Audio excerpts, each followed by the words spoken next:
The Modified Romberg Balance Test, MRB.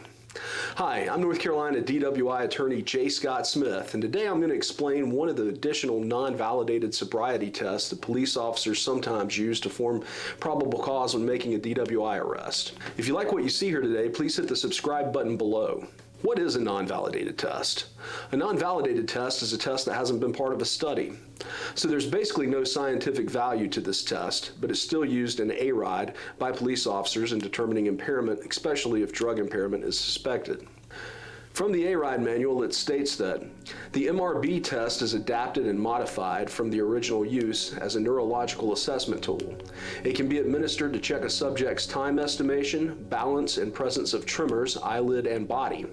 Since part of the MRB test checks for balance, care should be taken to ensure the test is conducted on a level surface and in an environment which is appropriate for this type of test when conducted at roadside. According to the training, there are 3 indicators of impairment that must be watched at the same time: time estimation, tremors, and swaying. The manual goes on to define this. During the MRB test, watch for 3 indicators simultaneously: estimation of time, estimation of 30 seconds, observation of tremors, eyelid and/or body or muscle, observation of sway, front to back, side to side, circular rotational. The manual continues. The modified version of the original Romberg balance test is a divided attention test, as well as a possible measurement of the person's internal timing estimates. The officer must record how much time actually elapsed from the start of the test until the subject opened their eyes and said stop. If the subject continues to keep their eyes closed for 90 seconds, the officer should stop the test and record the fact that it was terminated at 90 seconds. There are 2 stages to the MRB test: the instruction stage and the balancing stage. During the instruction phase, the officer tells the subject the following.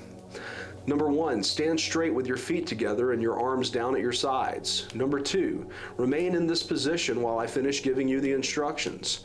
Number 3, do not start the test until I say start. Number 4, ask if the subject understands the instructions. Make sure to obtain a verbal response from the subject. Number 5, when I tell you to start, I want you to tilt your head back slightly and close your eyes. Demonstrate how the head should be tilted, but do not close your eyes while demonstrating. Number 6, once you've closed your eyes, I want you to remain in that position until you think 30 seconds have gone by. Number 7, as soon as you think the 30 seconds have passed, open your eyes, tilt your head forward, and say stop. Number 8, do you understand? Make sure to obtain a verbal response from the subject. Next comes the balancing stage, where the test actually begins. In this stage, the officer is told to, number 1, look at your timing device and pick a convenient time to start the test. Number 2, tell the subject to tilt their head back and close their eyes. Number 3, tell the subject to begin or start the test. Number 4, keep track of time while the subject performs the test. Number 5, check subject for presence of tremors, eyelid and/or body, and sway. Number 6, when the subject opens their eyes, ask them, how much time was that? Number 7, record how much time actually elapsed from the start of the test until the subject opened their eyes or was told to stop. If the subject continues to keep their eyes closed for 90 seconds, stop the test and record the fact that it was terminated at 90 seconds. Make sure to document their exact verbal response. So now that we understand how this non-scientific, unvalidated test is done, let's see how it's scored. Under the test interpretation and documentation, the manual states, recording results of the MRB test, the major items that need to be recorded for the MRB test are the amount the subject sways, the actual amount of time the subject keeps their eyes closed. To record the swaying, the officer must estimate how many inches the subject sways, either front to back, left to right, or both. In some cases, the subject may exhibit a circular or rotational sway. An estimate of the amount of sway should be documented if observed.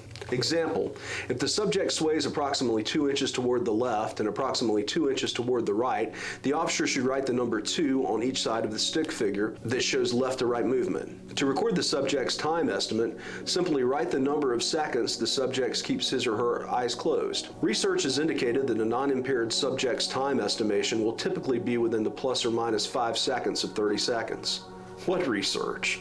The only research that I'm familiar with is the actual Romberg test. In the medical field, this actual non-modified test is used by medical professionals, i.e. doctors, to identify specific neurological impairment. The test was originally developed by a neurologist in the 19th century named Mortiz Romberg. Its original use was for examining the neurological effects of late-stage syphilis patients.